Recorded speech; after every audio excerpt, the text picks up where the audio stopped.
about comics. Let's talk about comics.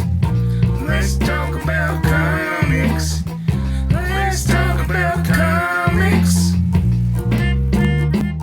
Harambe YouTube, it is Charles here, and today we're going to be talking about the Tin Can Society number 6 from Image Comics. This is a book that I was excited about from first reading about it. It's about a group of friends who bonded over having disabilities, and how one of them, Johnny, became this big entrepreneur, like an Iron Man type character, who developed a suit that when he was in the suit, not only could he function like an able-bodied person, but he essentially became a superhero.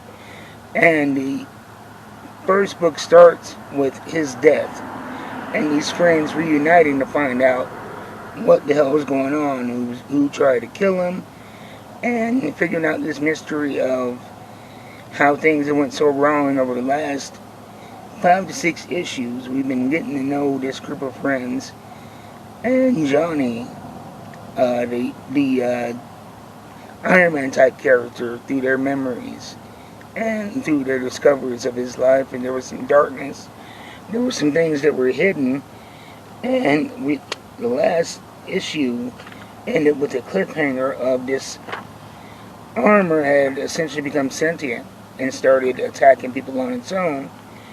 But what we found out is that inside this armor wasn't a person per se, but an infant.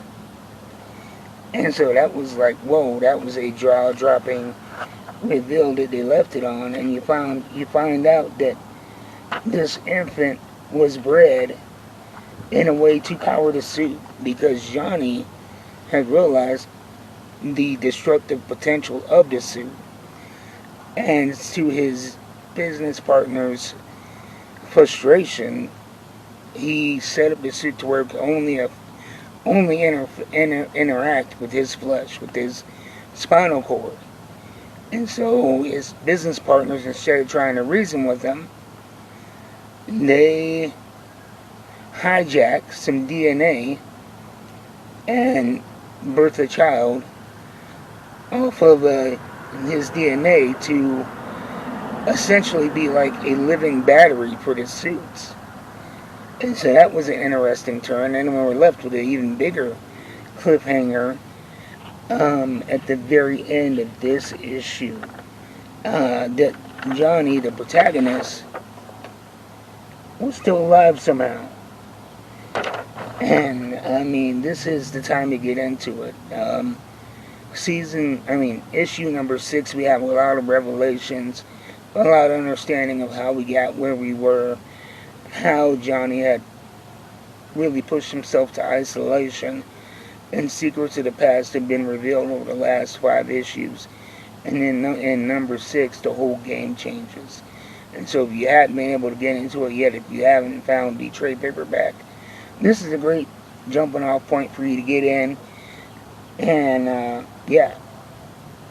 but the next 2 issues I read ahead to number 7 as well, and that one adds so much more to the lore.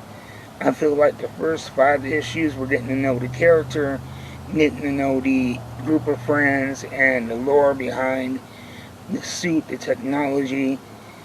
And these last 2 issues that I've read really press down on the gas pedal and increase the action and the stakes. So I really dug it.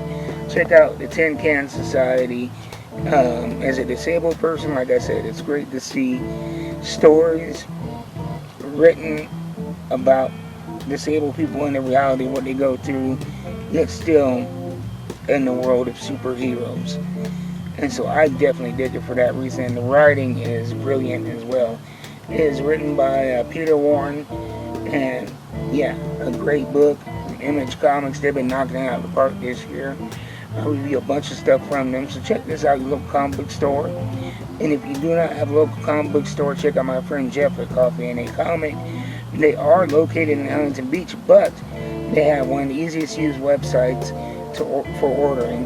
The shipping is fast and cheap, and they give you complimentary fresh ground coffee with every order.